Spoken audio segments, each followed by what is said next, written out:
மகனே, கலங்காதே, உன் கோரிக்கை நிறைவேற்றும் நேரம் வந்துவிட்டது. இந்த வீடியோவை நீ பார்க்கிறாய் என்றால் இது பரீட்சையிலாக நடந்ததில்லை. முருகன் உன்னை இங்கே அழைத்து வந்திருக்கிறான். ஏனென்றால் உன் கோரிக்கையை நிறைவேற்றும் நேரம் இப்போது வந்துவிட்டது. வாழ்க்கையில் சில நேரங்களில் கண்ணீர் மட்டுமே குணையாக இருக்கும். கையில் வழிகாசு இருக்காது, வார்த்தைகளில் தெம்பு இருக்காது. ஆனால் உள்ளத்தில் ஒரு நம்பிக்கை மட்டும் அணையாமல் எரிந்து கொண்டிருக்கும். முருகன் கைவிட மாட்டான் என அந்த நம்பிக்கையே போதும். ஏனென்றால் முருகன் ஒரு சாதாரண தெய்வம் அல்ல. அவன் வேல் எறிந்து அசுரனை வீழ்த்தியவன். அவன் பாரம் தாங்காத இந்த உலகில் உன் பாரத்தை மட்டும் தாங்க மறுப்பானா?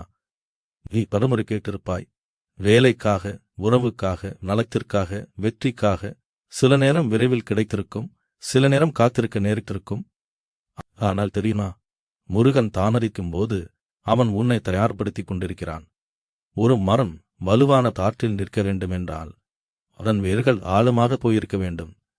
உன் காத்திருத்தல் உன் வேர்களை ஆழப்படுத்தியது.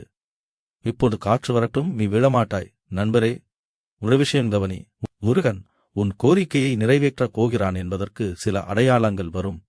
மனம் திடீரென அமைதியடையும், தடைகள் ஒவ்வொன்றாக விலகும், எதிர்பாராத உதவி கிடைக்கும், உள்ளுணர்வு நேரம் வந்துவிட்டது வில சொல்லும். அந்த தருணத்தில் கவலைப்படாதே, சந்தேகப்படாதே. கைகளை நீட்டு, முருகன் கொடுக்க தயாராக இருக்கிறான். வேண்டுதல் வைக்கும்போது தெய்வம் கேட்கிறதா? ஆமாம், கேட்கிறது. ஆனால் வெறும் வார்த்தைகளில் மட்டுமல்ல, உன் கண்ணீரிலும் கேட்கிறது, உன் விடாமுயற்சியிலும் கேட்கிறது, உன் நம்பிக்கையிலும் கேட்கிறது. முருகன் சொல்கிறான், நீ என்னை நம்பி ஒரு அடி எடுத்துரை, நான் உனக்காக 1000 அடி வருவேன். ஓம் சரவண பவ.